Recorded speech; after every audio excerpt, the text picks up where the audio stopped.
Welcome to Musitations, sound healing and sound wisdom for a world in need. On Musitations, we explore all things musical, meditative, and creative for healing, transformation, and awakening the relationship between nature, culture, and the soul. I'm Michael Branty Maria, and I'm your host and guide on this journey on the edge of a new millennium. I bring my 30-plus years of experience as an integrative wellness guide, best-selling author, meditation, yoga, mindfulness teacher, and a 4-time Grammy-nominated musician. Join me now on this adventure of awakening the soul.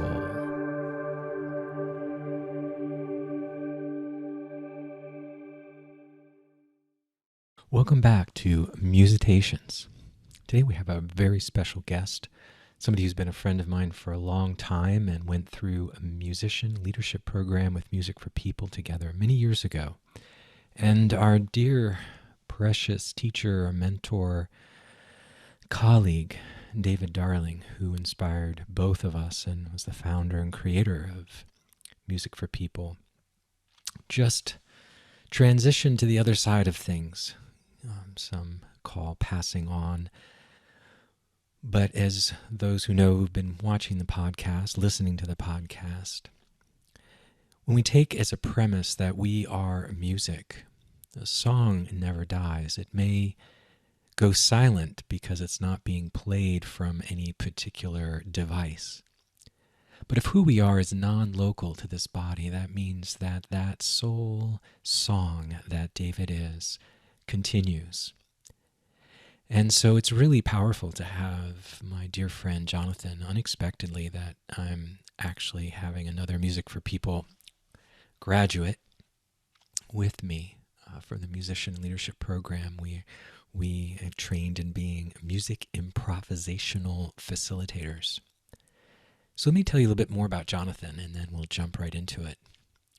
Jonathan Best has put music front and center in everything he's done since childhood, from playing on street corners and subway platforms, to storefront churches, traveling in the South in a gospel bus, to traveling the world with rock stars. He even was put in jail once for inciting a riot with music. I love that one.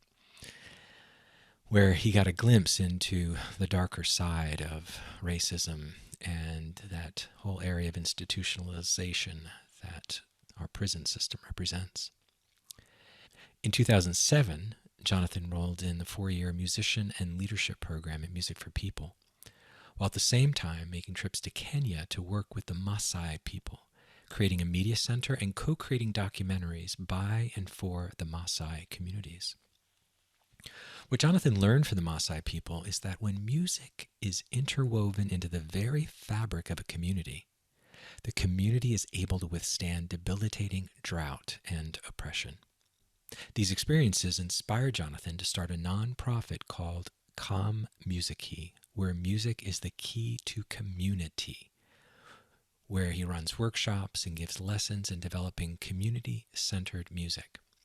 This in turn led to Build the Bridges .Rocks project, which entails bringing music and musical instruments to the U.S.-Mexican border and to shelters and churches housing asylum seekers. Jonathan is forever looking for ways to use music to build bridges and take down walls between people and ideas, also known as a music gardener. Welcome, Jonathan Best, to Musitations. Wow. It's interesting to hear that, because it's like a reminder, why I'm here. Like I sometimes I forget, and I think it's about me, and then I realize that there's a whole world of connections, that are making everything I do happen, Yes. and it's like, 'cause it can be tiring, feeling this load, like I'm supposed to be doing more, or I'm not, So some of it just flows, like to see, like with Music for People, that that was amazing. Incredible. Yeah.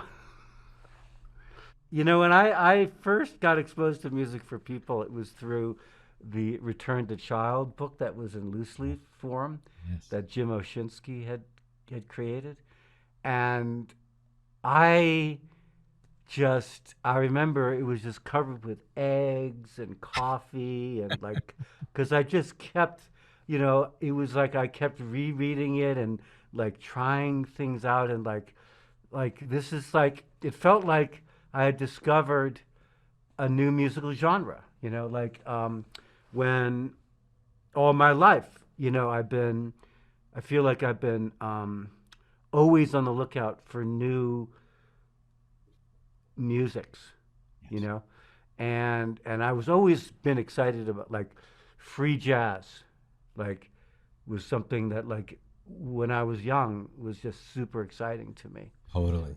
Yeah, Yeah. and like all the different things, like I felt like when Jimi Hendrix came out, he was like, this is something new, and like, and I was always like, and then I got into synthesizers and I was like creating all kinds of sounds. I was like, I had a wall of keyboards and I was like, you know, going crazy. And I always had this thing of like, what's going to happen when we run out of sounds? Because, like the synthesizers can do everything. Mm. And they're just like, I just thought like, what is the next music revolution? Like Mm. like because I go like, Baroque was a music revolution. Like Romantic. Beethoven was creating like a music revolution. Each of these things. And this is what I was feeling like. This is it. This is the next music revolution. Mm. Everybody playing music together, like finding ways to make music available to everybody, and Mm. having it taking away this this partition, these borders, take down the walls, like, and so I knew that I had to go to this thing, across the country. So and it was interesting is that it happened at the same time I knew that I had to go to Kenya, Mm. because they had someone had made a donation, and the Maasai community decided they wanted to make a media center with that money, and so I knew I had a reason to go. So I booked my flight to Kenya and connected it to the Music for People workshop, um, and so I was in Kenya, trying to put together this media center, and also like I had some like audio video equipment, and like we couldn't. We spent 2 months. I was there. Uh, I forget how long, but and then all the different trips run together. So I could have it wrong. The actual the facts. I could have the facts all mixed up, but it doesn't really matter. That um, I had my flight booked so that I had to get back to Music for People. That was actually another time. But anyway, um, I remember Maida May, the leader, um, had said, you can't go. We're like we're meeting, we're finding all these new connections, all these like important people that we have to interview, and like all these things, and like I said, well, I have to go. I'm going to start crying. I'm going to start crying because I told him about Music for People, and I'm realizing now that this was not my first time at Music for People. Like, Mm. so I'd already been there, and I would always, all my trips were coincided. Like Wow. every time I would go to Music for People, I'd go to Kenya. I remember Yeah. we're all So kind it of was like, in kind of in awe. yeah, and so like, and I always felt like, oh, I'm still in Kenya, because it's the same sense of community, music. Like, and that's what drove it home. Mm. So I said to Maida, um, I have to go. I'm in this thing where I'm learning how to do what we've been doing here. Like because I had been to like I went to this one village where they had invited us, and they put on this whole show where the entire village, every single person in the village was singing and dancing. Wow. Wow. I mean that's and they were doing it for us as a welcome, and they were going around us, and like and the music is all you know their voices and jumping, landing on the ground. Uh, I mean that's their drum is landing on the ground with their feet. So it's an interesting kind of percussion because you have to plan ahead a long time to know when you're going to land. So you're jumping up, knowing that, and they're jumping really high too. Hi. I was watching them. It's just you brought a video, I think, of some of it, and that we watched, and it Oh was yeah, maybe yeah. But just I said to Maiden, I explained to him what was going, and like he was like, I started to cry. mm, He was like, and I don't know why exactly because it's for both Maiden May and David. Like in a way, they are both my mentors. sure, sure. And Maiden May say, okay, I get it, I get it. You know, go go and do what you have to do. Like we'll figure out what we have to do here. And it was like he knew. Mm, He knew how important it was. Like he knows that like in Kenya, the amount of oppression is so severe, and the amount of like starvation and like with the Maasai are really on the bottom of the economic ladder in Kenya, which is already a poor country. So like there's I've been there when there's like massive starvation and stuff, and so music, you're with them playing music, and everything is just fine. People are laughing, you know, um, and just full of joy, like the kind of joy. It's a very deep joy.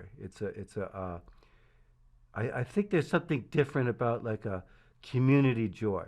You know, I mean, this is something that's very different there. Like the sense of community is so, it's what it is. It's what I am. who you are. Like when I'm like myself is just so unimportant compared to the community. Which connects to nature and the cosmos. And it's to me, I think of this music for being. It literally being music is one of the themes I think of with Musitations, and because that's always the way I've experienced it. That it was I. What's interesting to me, and thank you for sharing all that, Jonathan. That our culture is very unique and strange. That music is primarily seen as entertainment, that Yeah, throughout history and throughout most indigenous cultures, music was number one, a form of community building, also healing, and a sense of communing with not just the human community, but the more than human community, which included nature, animals, the animal spirits, the elements, and the sky and the planets and the earth itself. And to me, that's what we've lost so deeply. And what I have found, what that resonates in me, is my work with I've worked with Native American teachers, African teachers, Malidoma Patrice from Burkina Faso, and I did a lot of drumming and singing music with him, ceremony and ritual, and then also Australian. That this idea in our culture, I actually, one of my Blackfoot teachers um, and friends, his grandmother was the one who hosted Abraham Maslow when he came to the same reservation I was on 50 years previously. And he developed his hierarchy of needs. You need to have food and water, there's survival needs and shelter, and then the being level needs at the top of this pyramid, which he used the teepee. She actually said, oh, he used the teepee for his pyramid. And she actually told her grandson, who I know, he got it all wrong. He got it upside down. And I love that because they would say to me, they say, it's when we had no food and no water and we didn't know what to do. And when we were on hunt and gathering, when we were back in the old time, that's when we would dance and sing. And that fed us and lifted our spirits and gave us the energy, the food to go another day. And so it wasn't something you did after, when I told my parents I wanted to study music was, my dad was an immigrant, my mother grew up in foster homes, and their sense was, no, you do that after you've made a living. Right. It's not a living. And what I've only always known in my heart and the deepest part of my soul, that actual creativity is not only the meaning, but the deepest connection to what matters most, creating meaning in life too, and that it's actually what helps us do the tough stuff. And one of my true beliefs, which I felt with David so deeply, is, and one of my missions is that, we talk about people having a physical outlet and eating healthy and sleeping and exercising, but nobody talks about creating. That to me, we need a creative outlet as much as any of the others. It's soul food, creativity, and the ultimate soul food for me is music. And there's a way in which it touches something that allows us to realize there's something beyond time and space. And I wanted to ask you, maybe if there's what stayed with you most. I love in our alumni group, people are sharing like their favorite, most important thing David taught them. It's been so cool. And for me, certainly, the no wrong notes, always playing duet with science. But what always sticks with me is the workshop he would do on finding your infinite sound. And I don't know if you remember that or did that ever, but it would be one of those special ones he'd do like on a Saturday. That was and and how to touch infinity with music. And here was a guy who it gives me children bumps just thinking about it. I have those classes on. You'd get the little DVD or the CD if you wanted a certain class. And I've listened to those so often that, I mean, he was a Sufi master. He really was. And he was human like all of us. He had his struggles, and Yeah. we all know, as we all do. But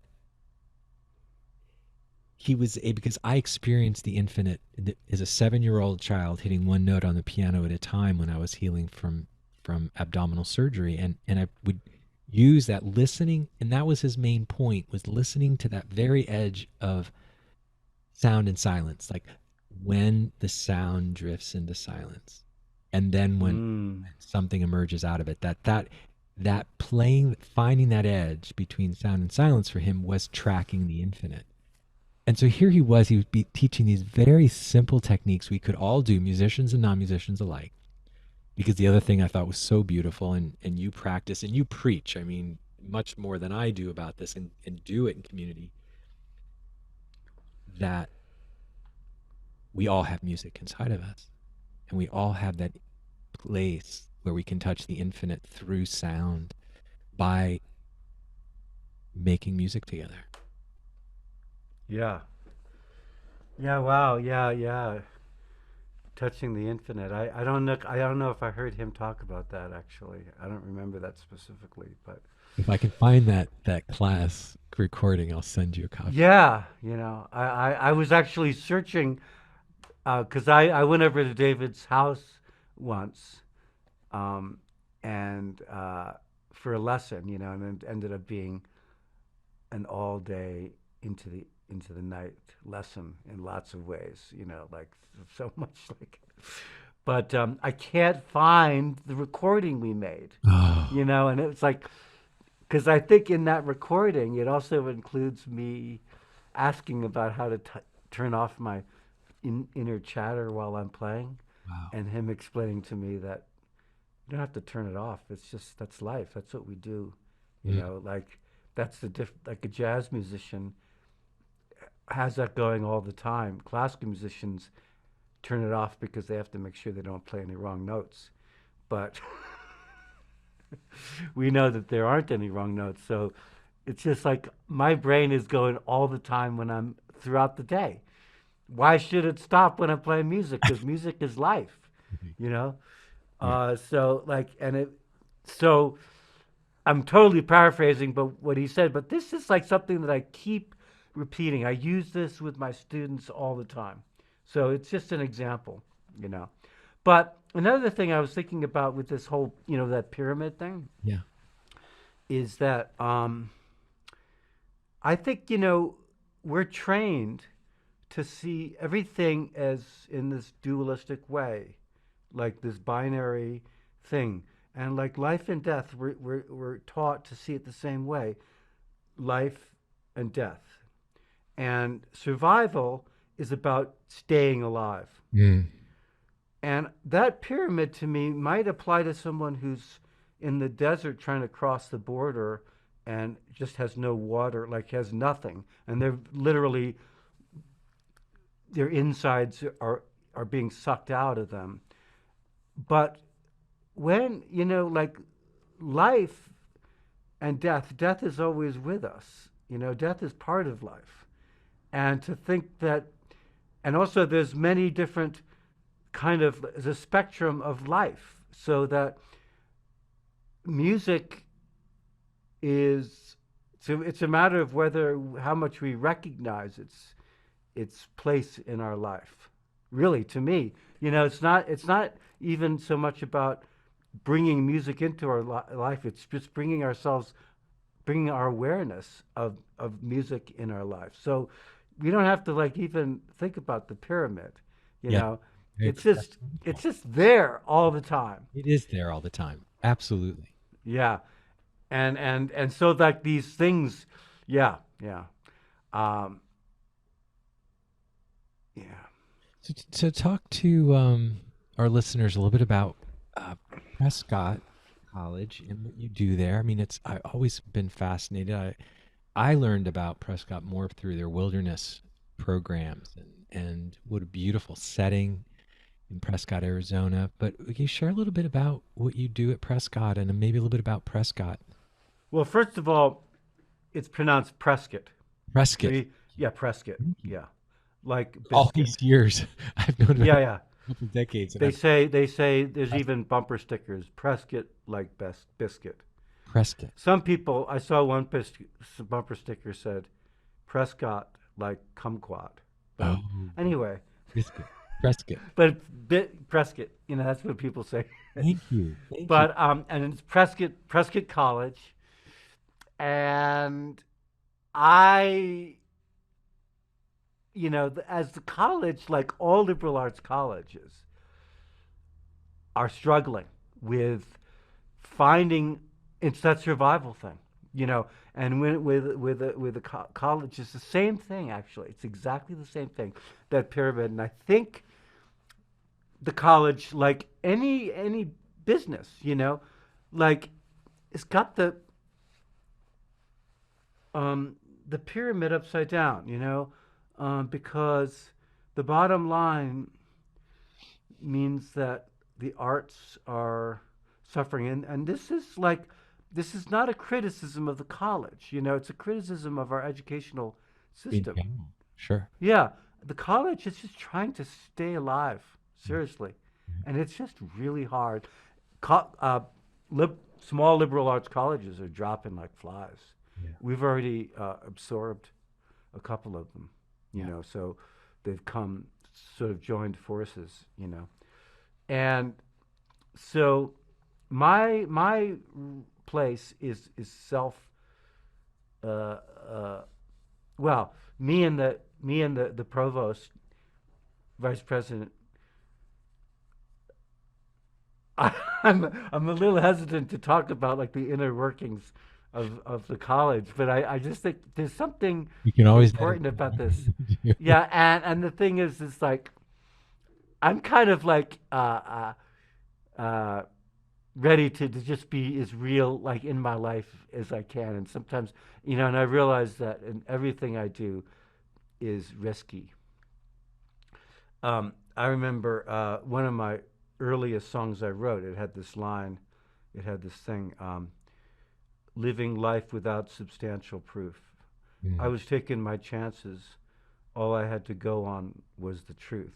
Wow. And so like it's like um, Love that. isn't Can, that interesting? I wrote that when I was a kid. yeah. So So how old when you say you were a kid? How old you talking about? when I say a kid, it could be anywhere from 14 to 21, I think. Okay, I'll take that. All right. Yeah. But I think it's that particular one was closer to 21. But anyway, so see, I'm getting caught up in myself again, so I'm forgetting what I was talking about. Oh yeah, the so we made a deal. I made a deal with the college where give me a nice space to work with, and I'll teach. And that's what we've been doing, So it's an exchange, and I'm a big fan of just energy exchanges, and so that's what we got going here. Beautiful, beautiful. And you're teaching, um, all kinds of things as far as with music there.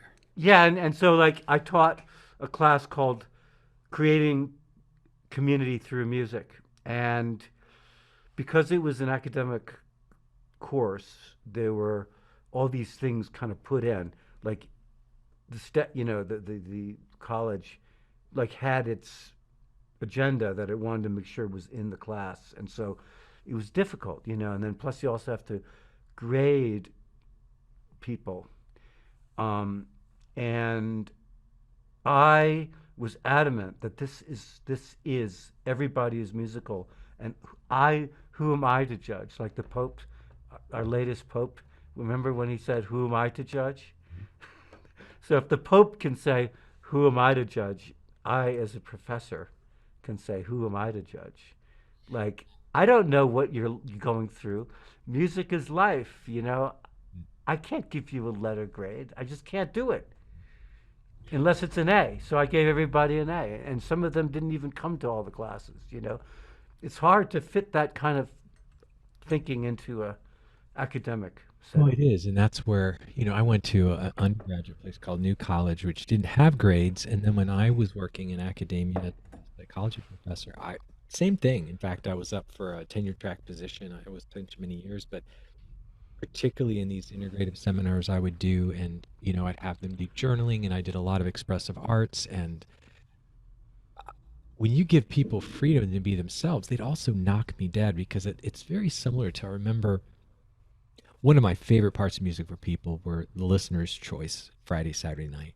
And I tell people this, and it ties into this thing with what we do when we're trying to teach and create,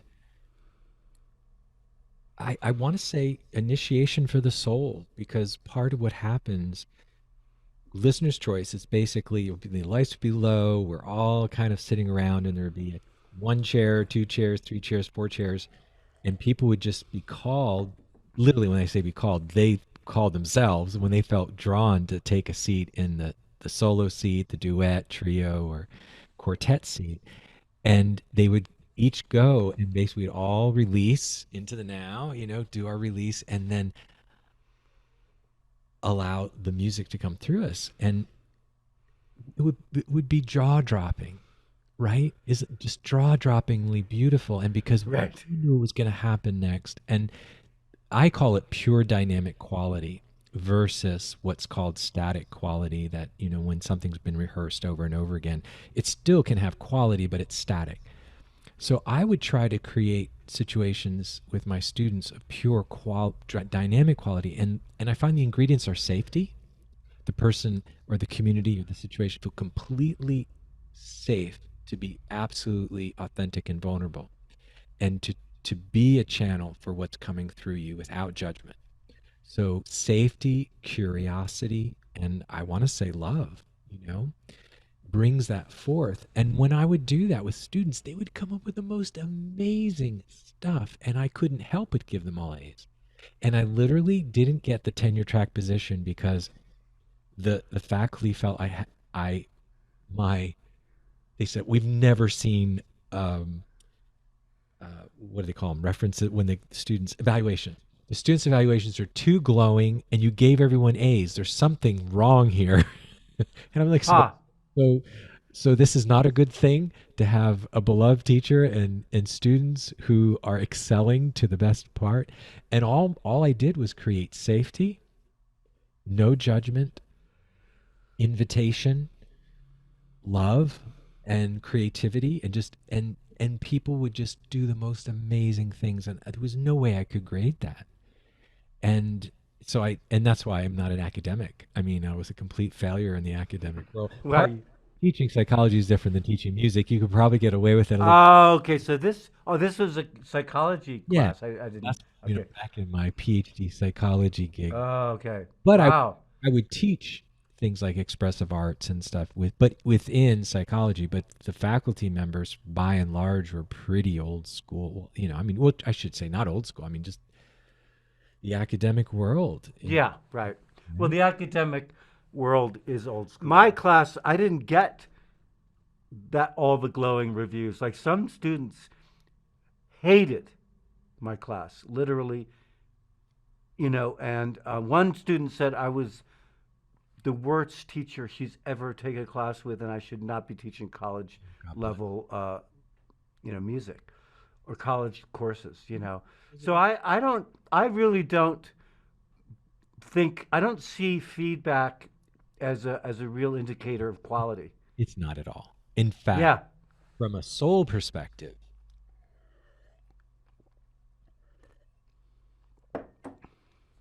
when I think of soul, and I don't know if we had this discussion, but for me, ego is the social self, and the soul is the essential self, which is You're you right. pushing, or the evolutionary edge of consciousness. So oftentimes it's disruptive to the ego. It's Right. and I'm not saying I didn't get bad reviews. Let me No, I, it's okay. You can get the. I think it's okay to get good reviews yeah, too. I also know there were many people who felt I was, uh, I had one of my favorite reviews where I don't do enough drugs to have understood a word he was saying. That okay. That actually might be the reason they didn't give you the tenure. Yeah, that could be. That review right there. I've never been one to do drugs or alcohol, but I've always said I have a naturally psychedelic consciousness. Since I was a kid, I have a lot of synesthesia. In fact, I have to be careful. You have to be. One of the reasons I don't even drink is because I feel my relationship to reality is too dreamlike already. Yeah. Right. Right. That's the same. Like the thing is when I was a kid, there was so much peer pressure to do like psychedelics and all kinds of stuff. I didn't really even consider not doing them. It was like it didn't cross my mind that because I was already on the edge of insanity. Like I felt like I walked In both a worlds. thin line. Well, And that's so man. to be, I mean, I would be really catapulted into these zones that were just like way, way too out there for me. Yeah, I You was. know, I It's mean, in retrospect, I know they taught me a lot, but oh, it was like, but I almost actually, there were times when I really thought I was supposed to end my life, so sure. it really wasn't that healthy, I don't think. Well, same. I've certainly struggled with. I mentioned this in Musitations, and all my books have talked about having three times in my life being imminently suicidal. Very. And to me, again from a soul perspective, I see. I call it people who have a foot in both worlds, people of the twilight. One day we'll have a longer conversation about that. But I noticed that when I first met you. But I do remember one of the first things I remember you telling me this, and I remember, I mean, kind of honored by it, but also like he doesn't realize how tenuous my own hold in reality is sometimes. But I remember you saying, "Gee, Michael, you just seem to have like this living thing down," you know. Do you remember this page? It's kind of like No, I mean I can definitely see me saying that. things You know, like I can def like and I think it's easy for me to for people to kind of fall into my preconceived, you know, sure. my little Oh, slots of what kind of, you know. yeah. For me, I always saw you as kind of like I see you as like I even have a hard time. I've shared this on this podcast before. I'm not uh I was a terrible music student. My parents actively discouraged me from it. So I don't have a lot of traditional formal music education, but I was always playing my own. I was always looking for anything that made sound. I was playing with from a very young age, and I think of myself more as a tone poet, sound sculptor, sound painter. Um, and when I look at someone like you, when I watch you play, I can have my jealousy of an envy of because I just you seem to be a master of so many genres, and I just watch you play and go, man, I wish I could do that. So I have my own projection Yeah. view of Isn't that that's so interesting oh because yeah, like I and I've talked to people like a friend of mine who's like, you know, is like so like beyond me in so many ways of like playing with all, you know, lots of different rock stars and stuff, and you know, being the, you know, music director and stuff, and he has the same thing, you know, and like I have, I remember doing gigs, oldies gigs, with, you know, like the Drifters and the Coasters and stuff, and always feeling like I am barely hanging on by a thread, you know. I've been on stages where people were literally were scowling at me, you know, because I wasn't reading the notes right, you know. So like I it's so I just feel like that world, like I was trying to use that world to fill a hole, really, when I come down to it. You sure, know, like I was trying to, and it was so difficult. And I look at it and I'm so like, wow, you know, still have regrets. I have to admit, you know, where that I missed opportunities to continue that lifestyle, you know, because it's the lifestyle that I'd been looking for, you know, as a young person, sure. all my, you know, and I kept thinking, oh, now I got it, now I got it, now, you know, then I kind of had it, and then I let it go, you know, and I'm like, why did I do that? And maybe, you know, maybe I kind of know, I don't know.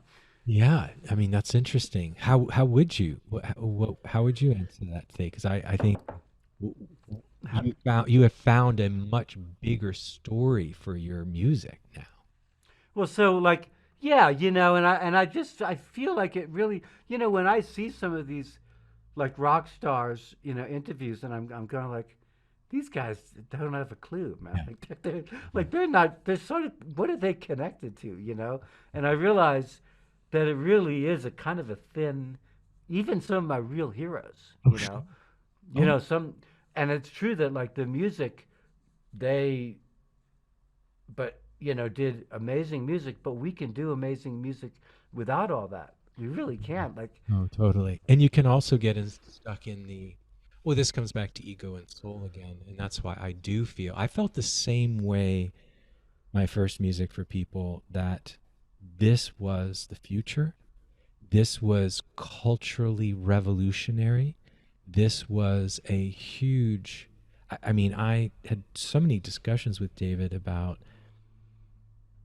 the transformational dimension of connecting to everybody's own unique individual sound. I mean, if we're going to survive as a species, finding unity and diversity and not only that, but the music of that goes to the root of this planet.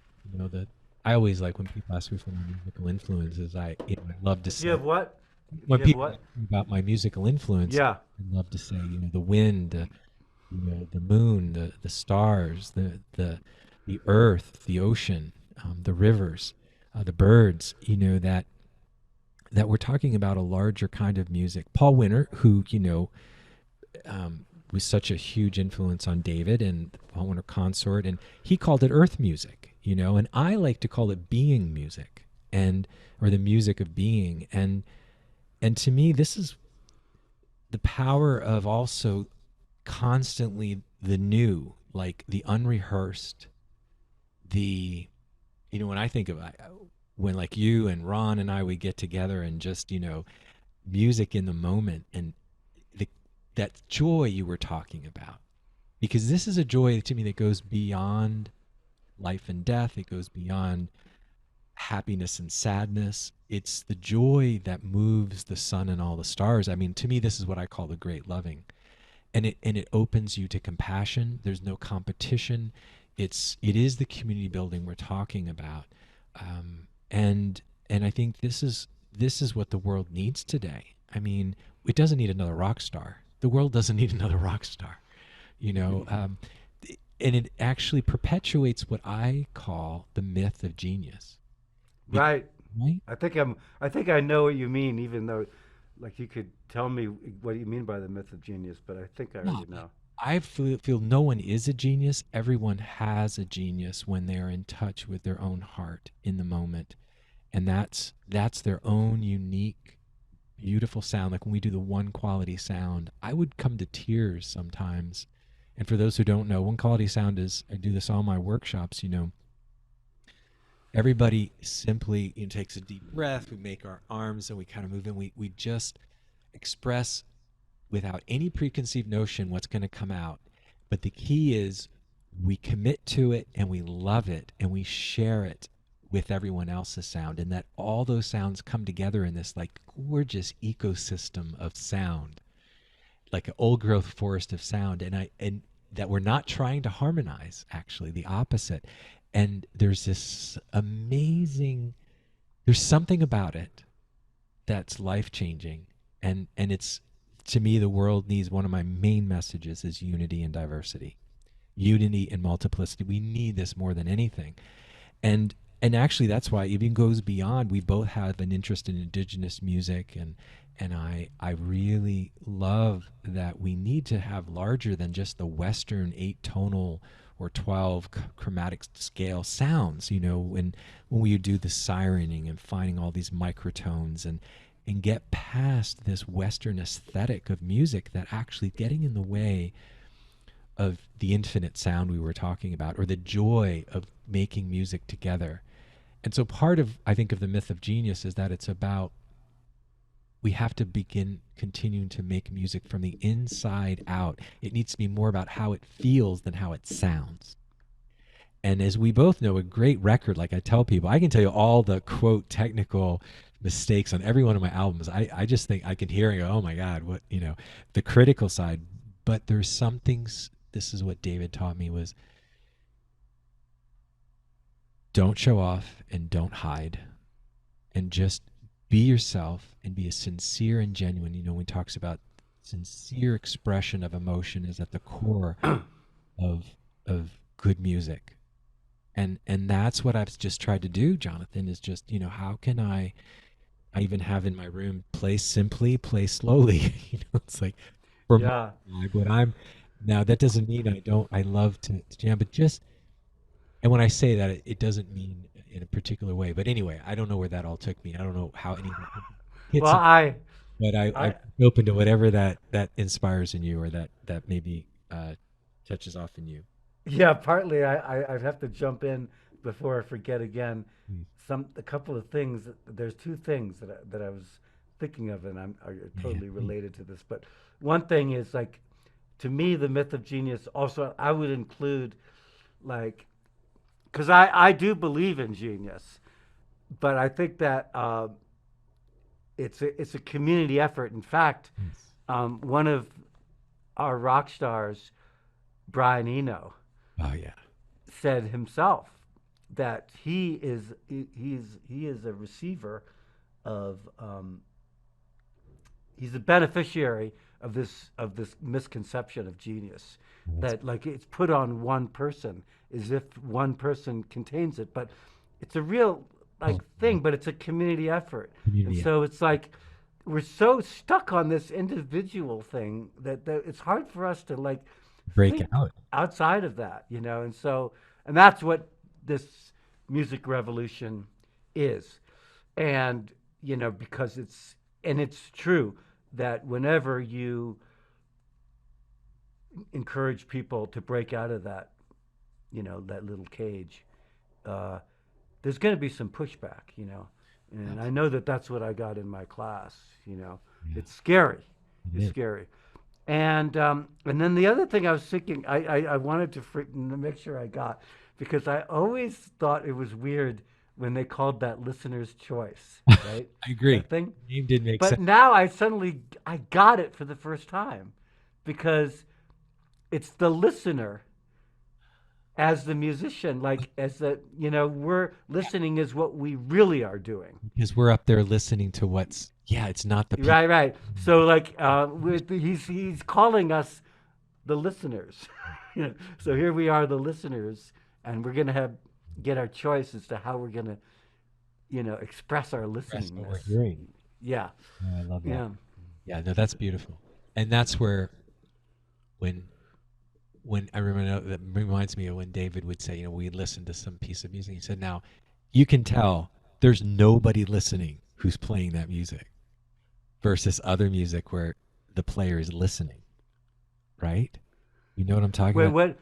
what kind of music? Oh, he would play like any kind of music, or even if you heard some kind of music coming over on somebody who's playing something on a radio or something, like nobody listening, Oh yeah, that you can tell if a musician is listening as they're playing or not. If they're present, right, in the playing, I guess is right. Yeah, you can hear the listening.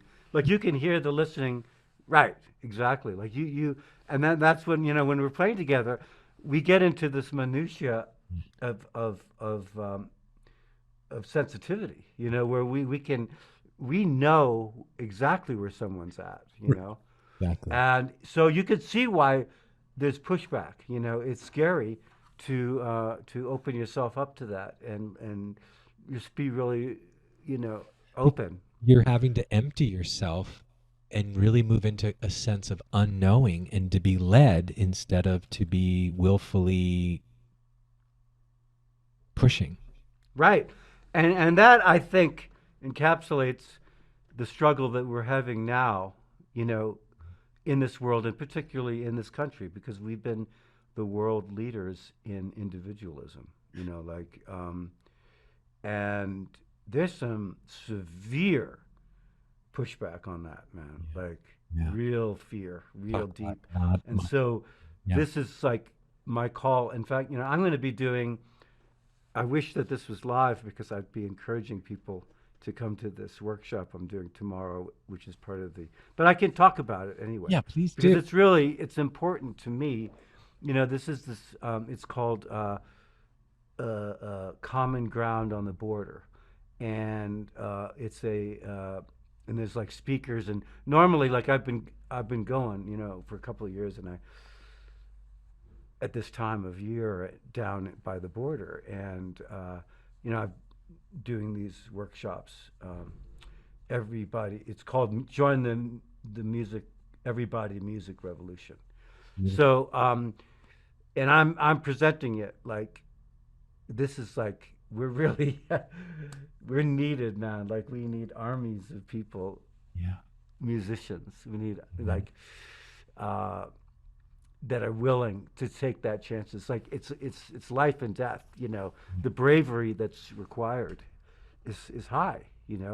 Um, to call on people to bust out of their everyday and go into the unknown of creative connection. So, and it's scary for me, as like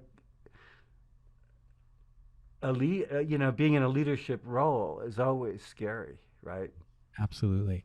Well, and I want to say I've seen you from day one meeting you as a musical activist. And I love that you're still doing this work. Huh, it's interesting. Yeah, like I wouldn't even have considered it then. I do know that I remember, like, because we would do our little, we char ourselves out, Yeah. like, and as we were learning this stuff. Good. And I remember one time David was like, Jonathan, man. pull it back.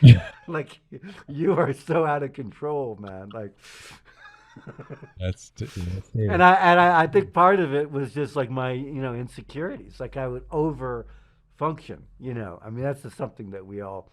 I think over functioning is a function of Oh, insecurity. absolutely. But I have to say, for someone, because I do think I'm probably a little bit more earth, water energy, and you're a little bit more fire energy. Because I remember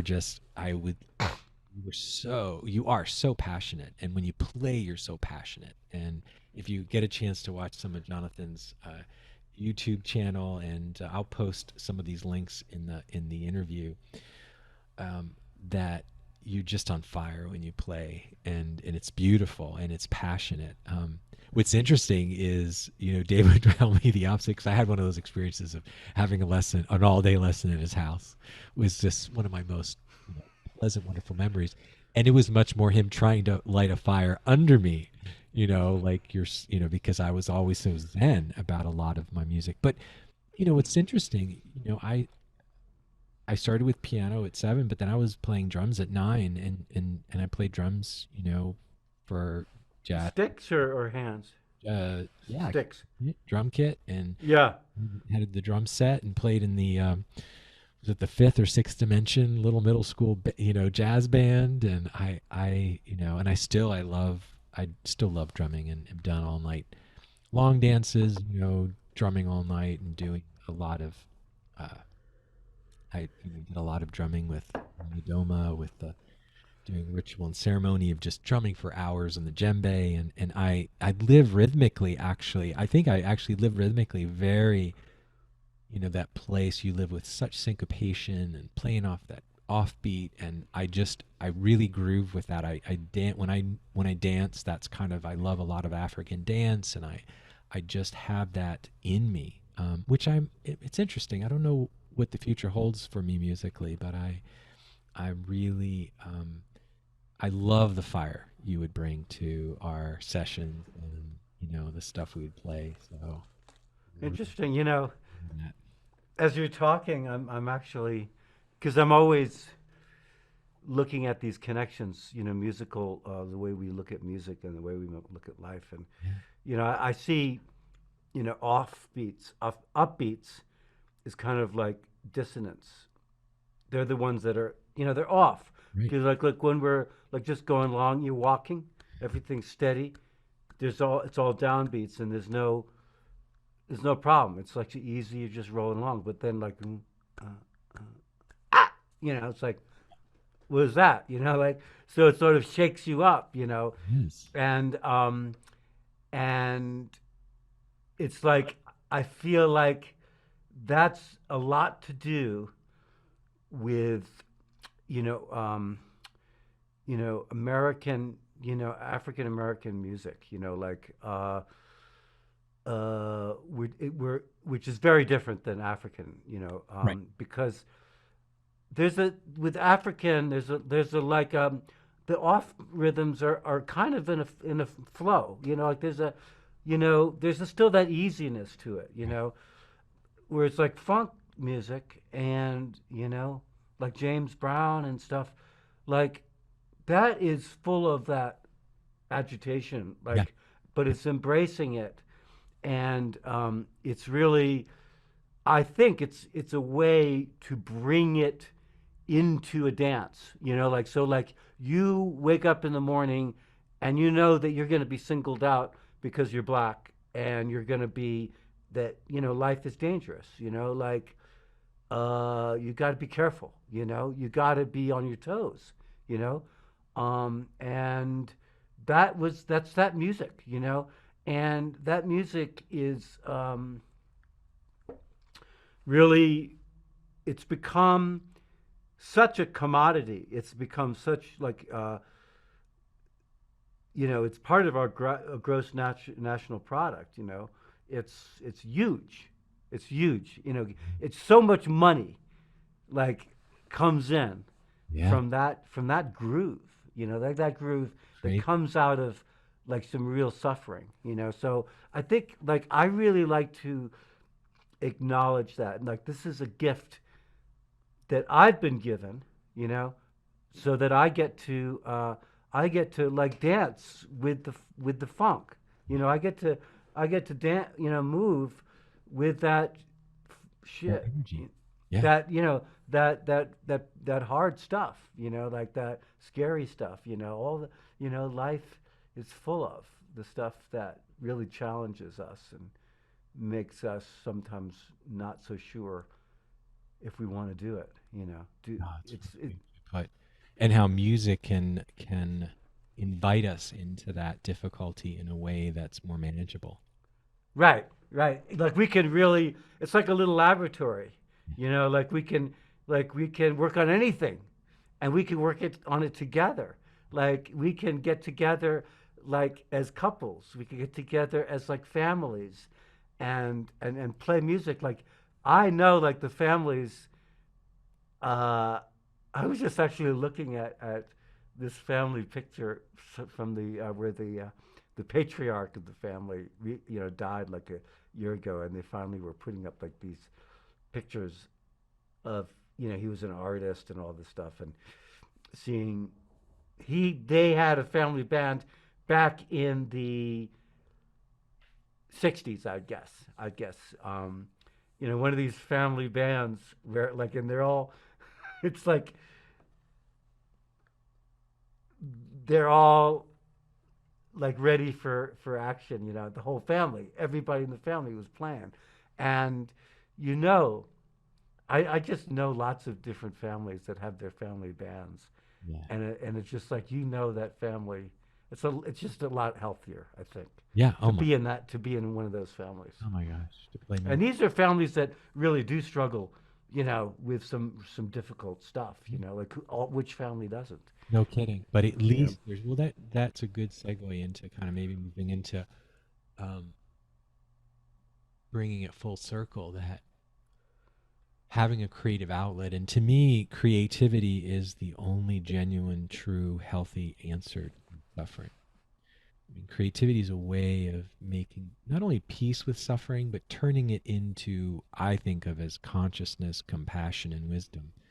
That somehow creativity allows us to work with these opposites energies that we're struggling with and bring them to consciousness and make some sense out of them and find some peace in the madness. And I would love just to, before we finish up, two things. Number one, anything that you would like to share about what music has meant to you, what music is to you. And then also, if there's anything you want to share or let the folks know about your work or, how they can find you and learn more about what you're doing. So those are my last two questions for you. okay, I'd love to be seeked out.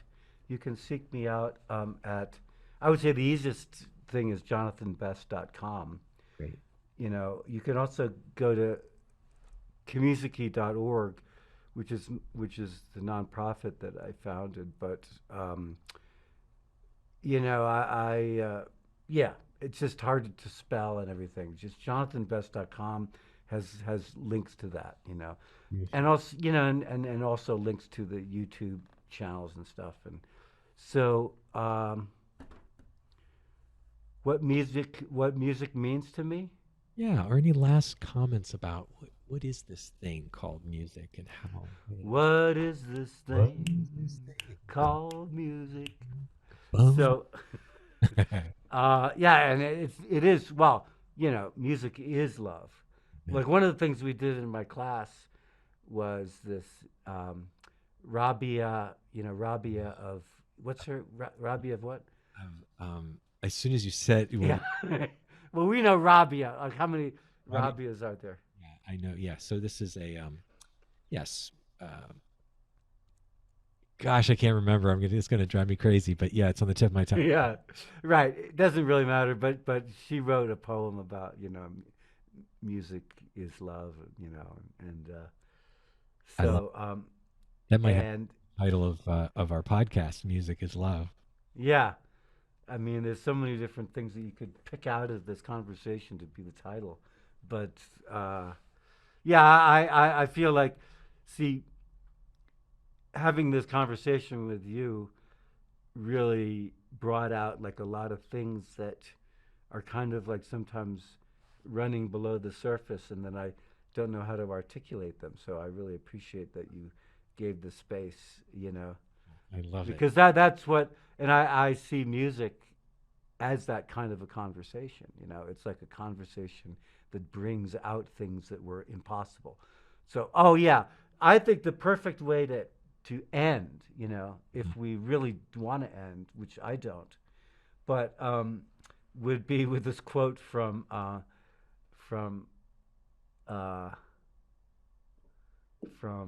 Sun Ra. Ah, Sun Ra. So, Sun Ra. so And if anybody doesn't know Sun Ra who's listening to this, just Google Sun Ra. yeah, yes. So his quote is, "We have tried everything possible and nothing worked. Now we must try the impossible." I think that's where we're at, as a society. Like we really have tried everything possible, and now we have to go to that place. And it's similar to the Rumi quote, which I did write a song from some of these Rumi things, but this one was, "What you cannot imagine, I shall be that," and I just take that to, "What we cannot imagine, we shall be that." Like, Mm. yeah, let's look beyond our imaginations, and music does that. Like, so that's, yeah.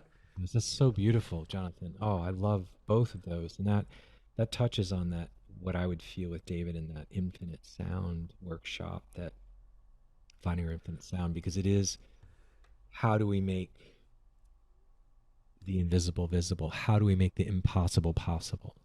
This is Yeah. and I and music does for me. This is the I could yeah. This takes us such deep territory because I think what I love the most about music for me from being very young is it expressed the feelings that were too big for words. Exactly. Right? Yeah, yeah. And did you write songs?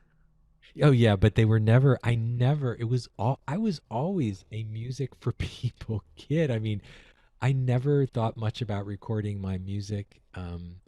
It was always it's gonna choke me up. I mean, Mm. it was a way of communing with this spirit. It was Yeah. always a spiritual experience, a religious experience. It was a way of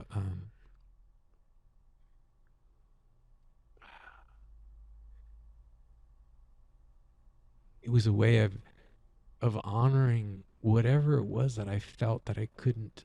I mean, I always felt this presence, and it was my way of connecting to that presence and honoring that presence and receiving from that presence. It was never about trying to. It was never about fame or fortune. It was never about let me impress somebody because I'm going to learn this riff. In fact, I never had patience for that because just hitting that one note felt like a prayer. Mm. So Yeah. I don't, Yeah. yeah. So thank you for that. I don't usually put that into words. I don't usually have words for that, but it was a very, it's always been the most sacred thing in my life to Right. make a sound, to just Right. mm, Make a sound. make a sound without expecting anything or needing anything, but as a way of reverence. I don't know how the way to say it.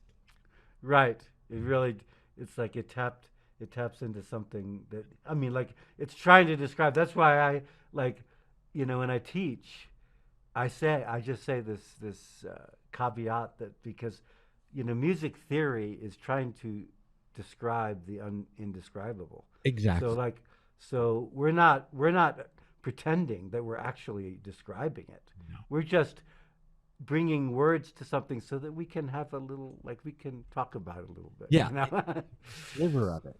I mean, that's what? just thing how I ended up getting retiring from psychology and kind of getting sick of psychology was that that all these theories that describe a very small part of this human experience, just like our musical theory describes a very small part of the the world of all possible musical sonic expression, right? I mean, um, it's so beyond all. So for me, I love the one of we can't make any generalizations about native culture. There's so many different ones, but many cultures' word for creator would be more accurately translated as the great sacred holy mystery moving through all things.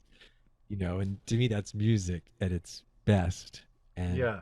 mm, and I and that's why I've come up with this term musitations. I was like that it doesn't capture it either. It's just an approximation to what was it I was doing from 7 years old on, hitting one note on the piano, or, hitting or listening to the wind through the trees and just being entranced and feeling like I was part of that sonic landscape that I would feel called to like express in some my own little private I've been singing in my own private language since I was a little kid. We all do. Most are either educated out of it or shamed out of it. I just never stopped, singing in my own. Yeah. And that's actually my most sacred. That's kind of my edge actually that I'm trying to record and explore is how can I express it feels so vulnerable. It feels so, talk about taking a risk, like just some place between speaking and singing in this. Uh, some people call it light language. Some people, for me, it's just soul singing. And I've been doing these soul, and they're very much. I've taken some of the techniques we learned in musical people, and some things I learned with indigenous teachers, and created this opportunity to simply free up people's voice to express the inexpressible. Yeah. And so there's a real emotional aspect to it. It has nothing to do with trying to entertain, but rather to heal and move and to build connection. So that's my deepest space that I'm kind of working in right now. And so I didn't expect to get all this. This is really good here. The best stuff's come in with after we decided to. So thank you for opening us to all this with that beautiful Yeah. So song. you'll just what we should do is just keep talking, and then you just push the end session button whenever you want, like, and because I have things to respond to everything, Please, please. because when I'm just thinking about how like talking, like somebody could be talking, and then you ask them to put a melody to what they're saying, and suddenly it becomes super vulnerable. Yeah. Like suddenly, like for me to go, Michael, I just love talking to you. To Michael, I just love talking to you. And suddenly our heart is open and we're vulnerable. And we're open for attack, and that to me, it's like, and you can't describe why that is. Like why just simply putting with the words on these different pitches Yeah. suddenly creates this vulnerability. Yeah.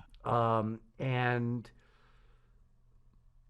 maybe and I think the more people know that it's vulnerable for everybody, it's vulnerable. I think it's vulnerable for Aretha Franklin, God bless like her soul. you amen. know um Anybody who sings is vulnerable, Thank so you. you're not alone with that. That's beautiful. Thank you for that. I think that's so true. And um, I was very I loved to sing as a kid, and then I was in the choir at church and at school, and then in fifth grade I was my voice was changing, and we were doing I'll never forget Joseph's Technicolor Dreamcoat, and I was singing my heart out, and the choir director who I adored and respected and had on a pedestal. He's really funny and fun. Somebody's off key, and he made each one of us sing, and my voice cracked, and he pointed at me in front of 100 kids and said, Oh man, "Darian, don't sing another note all year. are you serious? I swear." Like you don't know how many times I've heard that story over and over again, and every time I'm flabbergasted. Like it's like, The kids were laughing at me, and I didn't sing another note till I was in a sweat lodge on my vision quest at the age of 31. And Oh man. I thought I'd die if I didn't, literally, because I was dying in that. And then it was powerful to find my voice again. I'm so sorry to hear that, and it makes me realize that like I am just so lucky that for some reason I I experienced lots of other, I experienced, sexual trauma, but I didn't experience musical trauma, Yeah. you know. And they're I to me they're like I don't want to get into a weighing game, They're both traumatic. Like Oh, to have your voice taken away from you, gee, like or to have your sexuality taken away, who's comparing? They're both devastating. both devastating. Yeah. Yeah. Thank you for sharing that, Jonathan. And maybe we can do a follow up too. It feels like we've just been getting wading Yeah. waters, but I really love where it's taken us, and I really want to thank you for I've always loved how raw and authentic you are, and from day one there was just you just so present, and I just authentic, and I those are the words I think of with you. And it's just it really when I saw you on the grad lounge the first night I got on there, um it's like, all, Jonathan and Ron, and then Francis showed up, and I was like, oh man, I've missed these people, I've missed them, not to mention missed making music with them. Right. So we'll Yeah, have to. we'll be together again Yeah, someday. absolutely. Absolutely. Well, Jonathan, thank you so much for being here in this episode of Musitations. We've got to do this again. And truly, music is love, and you are such a living example of that. And for all of those, thank you for tuning in once again. It's always a great pleasure to have you here where we are exploring how we are music.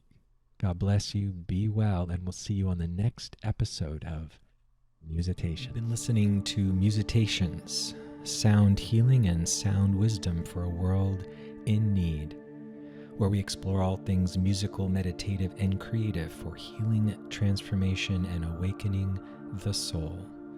I've been your guide and host, Michael Brandt DeMaria.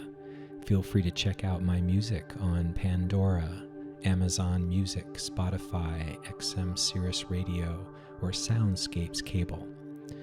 You can also check out my website at michaeldemaria.com or online programs at alldaypeace.com, alldaypeace.com. Listen to your heart, follow your soul, and we'll see you on the next episode of Musitations.